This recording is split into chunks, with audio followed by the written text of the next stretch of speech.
You're listening to Heritage Radio Network.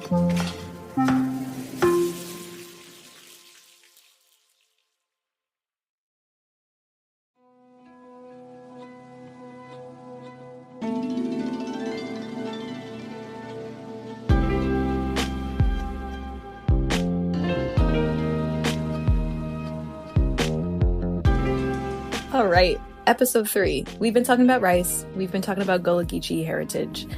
And what we haven't been talking about feels like the delicious elephant in the room. And we're talking about bread. Yeah. Give us this bread, our daily bread. I'm about to. Yeah. So let's get this bread. Let's get this bread. Sash. Oh my gosh. So we're going to get some bread. And the culmination of these episodes, when you first pitched this idea of doing a personal narrative, exploring your cultural background and through an academic lens, but also through the sociocultural lens and through Dr. Etta Fields Black's research, through Judith Carney's research, I was very excited to take these intangible things that as a Black person, you just know about yourself. You can taste your DNA, and maybe you can't articulate it, and maybe we don't talk about it because of the intergenerational trauma and the trauma that's passed down through being on the boat.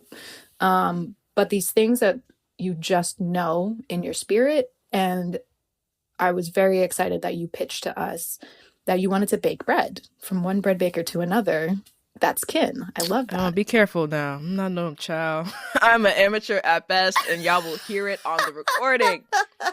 But, well, let's talk a little bit about African-American bread culture, because I know it'll be interesting. Some listeners might be thinking oh, wait a minute. We was all about rice. Now we're bringing wheat back into the story, and I'm hold on. We also heard from chef and farmer Matthew Rayford in episode 1, who will be returning in episode 3 to give us some historical knowledge about the history of rice bread and how that falls in line with Gullah Geechee foodways, African American foodways, how that all of the foods that we've talked about, play a role in the larger historical narrative surrounding African Americans in this country. So yeah, but let's come back to this bread culture, and just my experiences with it.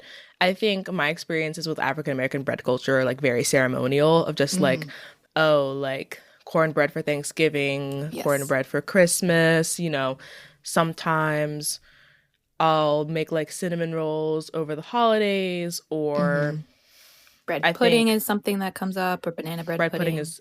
Yes, or my family I come from a big banana bread household. My family loves a quick bread. Yes.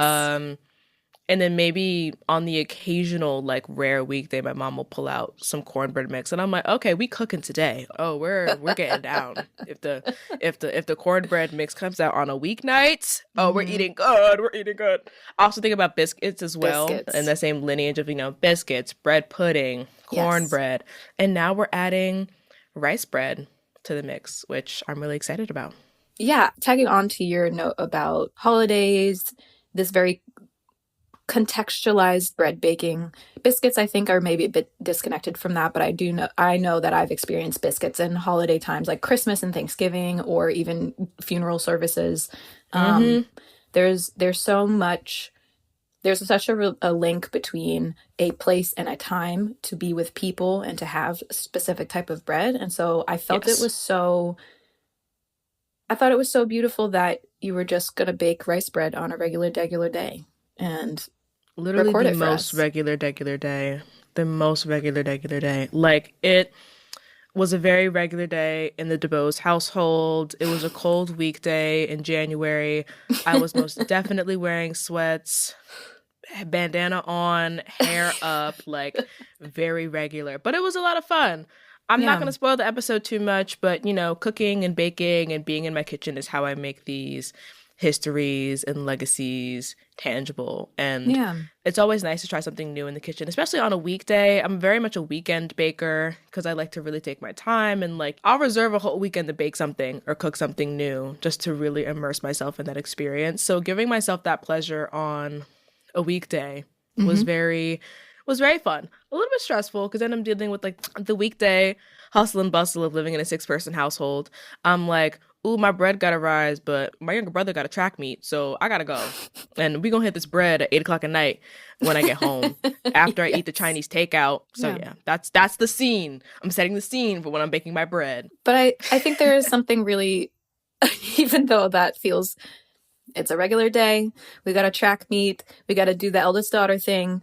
There's something so amazing about bringing in the idea of our daily bread. And you and I have previously had conversations about the religiosity and the relationship of food and worship and how that features in our overlapping food cultures and how we've experienced it in a broader sense in food media. But to be able to watch you take these narratives of the first and second episode and really make these historical legacies tangible in your own kitchen, tapping into your ancestry on a regular day is, I feel like, something that the listeners can also take away, as well as a way to really follow your curiosity and cultivate this curiosity that's not meant to be, you know, the 1 or 2 holidays a year where you interact with these things, but to really really do something about it in a way that's not, it's not that deep. Just make the bread. Just try it out, see how it feels. The physicality of bringing these legacies into your kitchen, I think hearing from you and having witnessed you go through the process of this, and when you came to the production meetings in the middle of making this bread, like, there was something so funny and so holy about it at the same time. So yes, and I think to piggyback off of that, just make the bread. Like many of you, I did fall down the bread baking pipeline in 2020 during, you know, the absolute worst of COVID. But yeah, I'm still like amateur bread baker at best, but I think there's something so special about engaging with your ancestral foodways on a weekday. And it makes me think a lot about, shout out to y'all who listen to Love Letters, because if you do, you'll know what Black Ass Tuesday is, which is the day of the week where I make something from my culture and my ancestry for my family to eat for family dinner. I've fallen out of Black Ass Tuesday practice, but I do bring that up to say, like, you can start your own, like, blank ass Tuesday, or maybe, you know, Tuesday's a busy day for you. You can do Thursday, you can do Wednesday, or any other day that works for you. And you know what? Even if it is a weekend, that's still awesome that you're able to just connect with yourself and your culture and your heritage on a day that maybe isn't attached to ceremony, a day that maybe isn't attached to ceremony and ritual in the same way that maybe a holiday is, in the same way that any other day might be. So yeah. I think I want to wrap this conversation up here because I really would love to get the listeners into the kitchen with you. But what do you think that listeners can do with the knowledge that they're gaining and their history and engaging, or I would say using you as a template, using your personal narrative, using these last 2 episodes and this specific episode as well as a template? What could you offer them as advice to do with the knowledge of these historical legacies and ancestral knowledge today, tomorrow, in the future? What do you think? That's such a beautiful question. I think even if you're not African American, like, your people have a story. Your people have foods that they ate. Your people had, you know, ways that they went about cooking and preparing food. So get in touch with that. I think for me, you know, I talk a lot, you know, with the women in my family, especially my mom. My mom does such a wonderful job of, like, keeping track of all of my family's lineages and my family history and all of those things. So start small. Ask your grandma for your favorite holiday recipe. Like, I need my grandma's recipe for sweet potato pie because I'll be damned if I have to eat anyone else's sweet potato pie in my lifetime, including my own. I've actually never made sweet potato pie, and that's because grandma got that down pat. But, you know, start with asking your grandmothers for their recipes.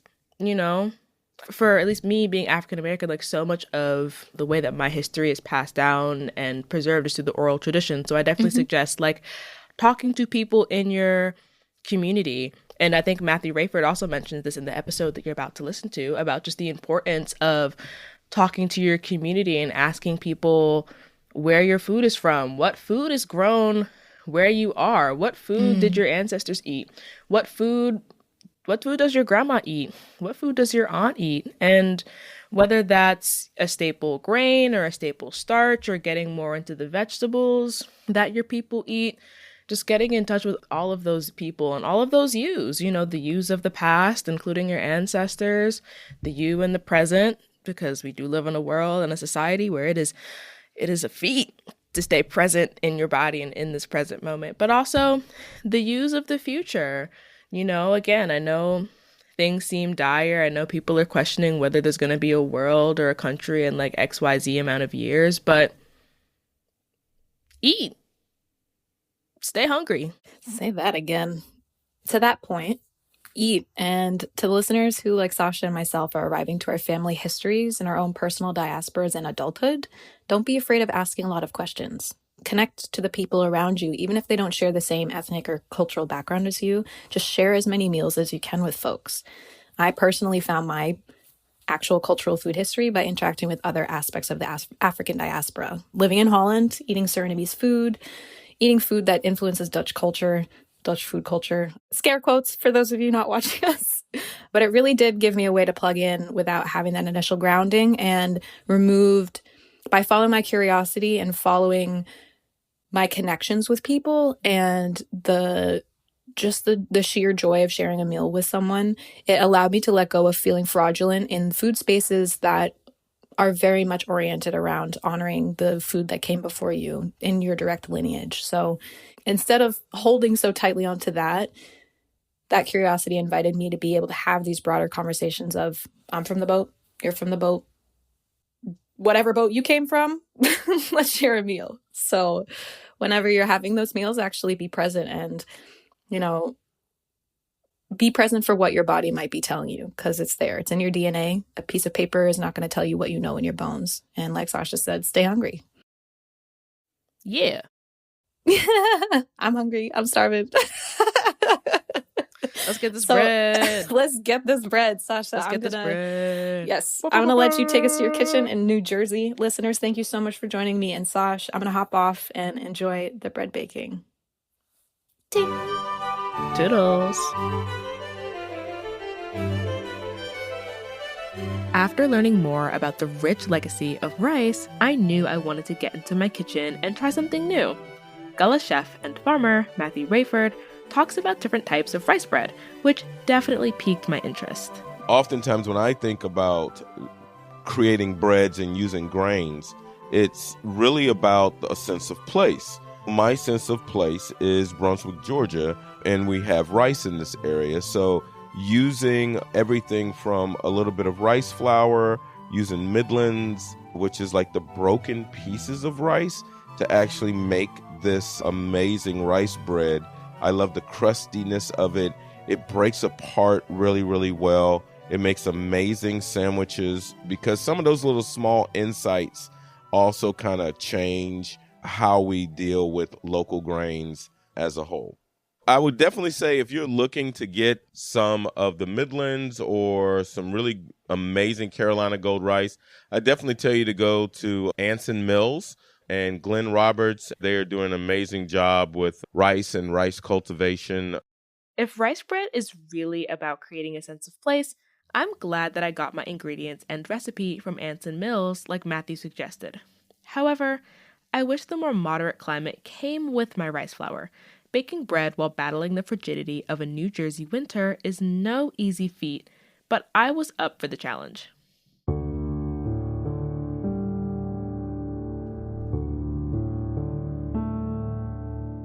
Hello, party people. Today, I am making Carolina Gold rice bread. I'm not gonna lie, y'all, I'm a little scared because I'm a very amateur bread baker. You know, when I was reading this recipe, I'm just like, this is a lot going on, but we're just gonna take it one step at a time. Right now, I'm measuring my flour for the poolish, which I've never made before in my life. So I'm excited. I like trying new things in my kitchen, especially when they're connected to my ancestry. To make rice bread, you start with making your poolish, which is a starter of sorts, and a rice slurry. My selective reading skills really shone when I realized that the poolish needs to rise for 5 hours before I make my dough, and that the rice slurry needs to be stirred before being heated. You know what? I'm gonna say a prayer to God, I don't look that bad. That looked like what the recipe says it's supposed to look like. Yeah, child. That's really all I can do. I can't really make the dough until early this evening. So, thanks for coming on this wild start. I'm sure we've all had similar moments in our kitchen, where it's us, whatever we are tasked to make, and a prayer. Guided by my whispers to my ancestors and the whirring of my decade-old stand mixer, a dough starts to form. Why does it sound like that? Hold on, let me check the recipe to see what I'm looking for visually. Okay. Till a smooth, elastic dough forms. All right. I don't know if I'd call that smooth, child. It is looking better. My stand mixer is also just old, child. My stand mixer's been with me since I was in fourth or fifth grade, I think. And for context, I am now 23. So stand mixer, she's true to the lifestyle. My stand mixer is an OG for sure. But I had to take matters into my own hands. Literally. I was calling on my ancestors. The ancestors were speaking to me. And you know what they said? They said, Sasha, you got to pick up that dough with your hands. That's what they said. So I'm going to listen to my ancestors. What does the dough hook know that my hands don't? I feel like my hands might know a little bit more than the dough hook.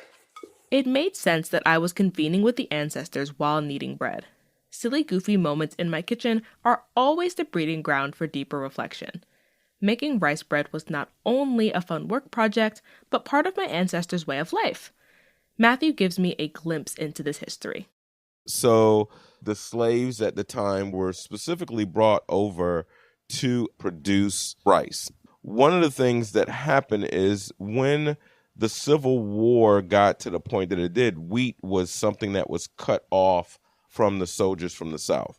The rice, after it had been made into this bread, didn't get sour or moldy like wheat would. So it held up through travel and all of those things. Leave it to my ancestors to create something long-lasting and delicious with what they have. While doing my final knead for the night, I reflected on my own relationship with baking, my heritage, and myself.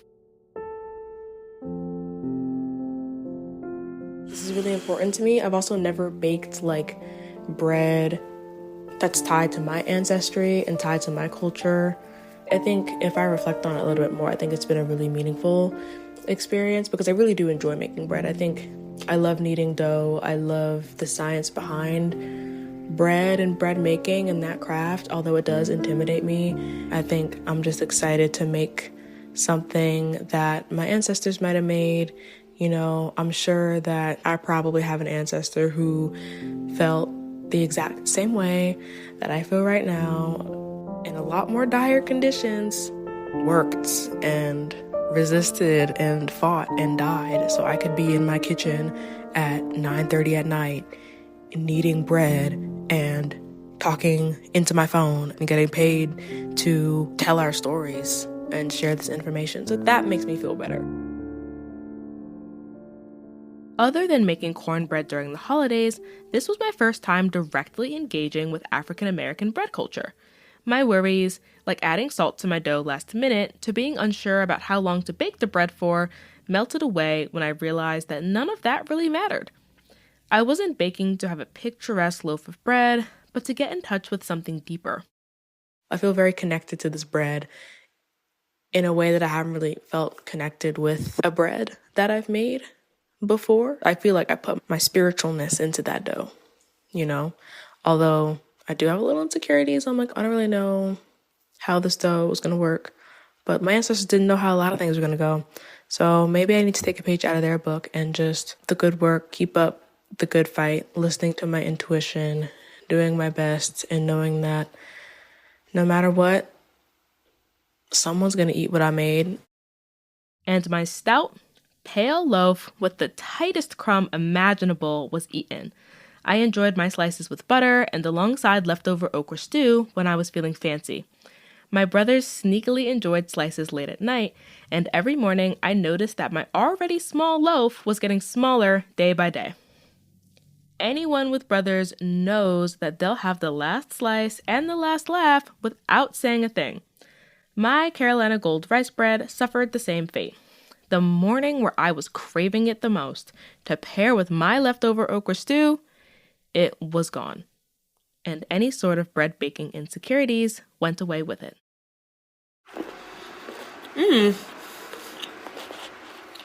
I like this. It has a good chew. I feel like the crumb is really dense, and I don't know why. My mom's about to cook dinner though, so I gotta go soon. But it's just tasty. All right, I'm gonna go. Bye.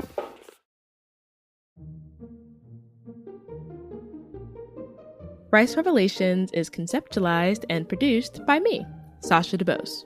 You also heard from the beloved Taylor Early at the top of the episode. Sound design and mixing is by Sam Girardi. The Rice Revelations logo is designed by my sister, Kennedy DuBose. This episode of Rice Revelations features clips from Jupiter's Almanac.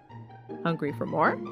Find the links to the full episode and the rice bread recipe I used in our show notes. This episode of From the Pantry was produced by Sasha DuBose, with support from Hannah Chenard, Sam Girardi, and Addison Austin Liu. From the Pantry is an original limited series that I developed for HRN. Our executive producers are H. Conley and me, Taylor Early. Our audio engineer is Sam Girardi.